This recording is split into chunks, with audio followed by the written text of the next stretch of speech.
does not make you a fucking extremist.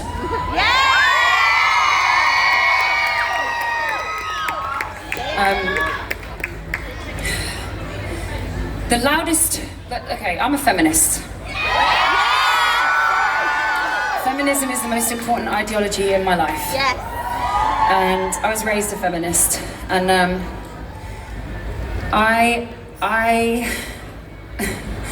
I'm deeply offended that the loudest feminist voice in the UK is transphobic. That's something that I take extremely personally as someone who has a lot of trans people in my life that I love, and as someone who's a feminist. And that's something that I was really struggling with. And then the recent Supreme Court ruling that is like an attack on trans people's rights, with this kind of false narrative that it's about protecting single-sex spaces for women. Basically, it's not recognizing that trans people exist, and it's denying the existence of trans people, because it's excluding trans people from any single-sex space. And women are facing serious dangers, but not from trans people. And we need to accept people for who they are and support some of the most vulnerable people, as we should with every person who's vulnerable, right? We should be actually supporting them and elevating them the most. And so I wrote this song Germ as a response to transphobia in the UK. Because I really take issue with this trans exclusionary radical feminist term, when even though I don't even think I really have the right to say someone isn't a feminist, but I do have artistic liberty to be a bit of a dick about it. And that's something I enjoy, okay, about being a fucking artist. So I am rebranding you, TERF. And I am striking feminism from your record and saying that, girl, you're an exclusionary, regressive, misogynist. You're a germ.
Or from trans people needing a piss, but from actual violence that is carried out against them every week.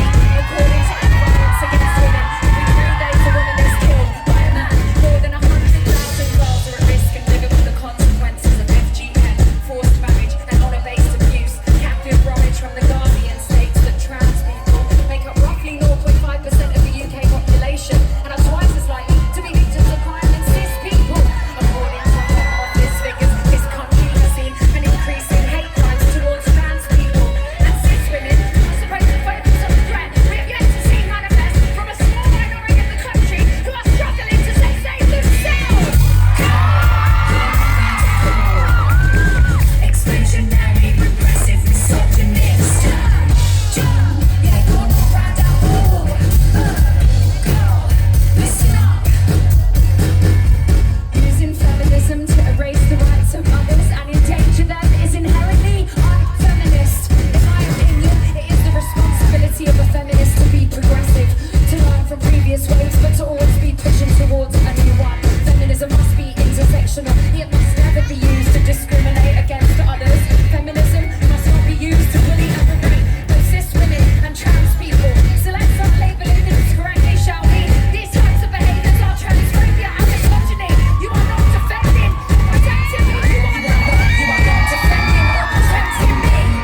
serve a purpose, and that is to be controlled. Men with power can do what they want. Men that struggle to express emotion or are living under the constant financial, social and familial pressures of what society tells them being masculine is. But apparently they can just kill themselves. Suicide is the biggest killer in men under 50. 125 people die by suicide every week according to Calm's website. Toxic masculinity isn't telling you that masculinity itself is toxic. It's telling you that toxic masculinity is toxic.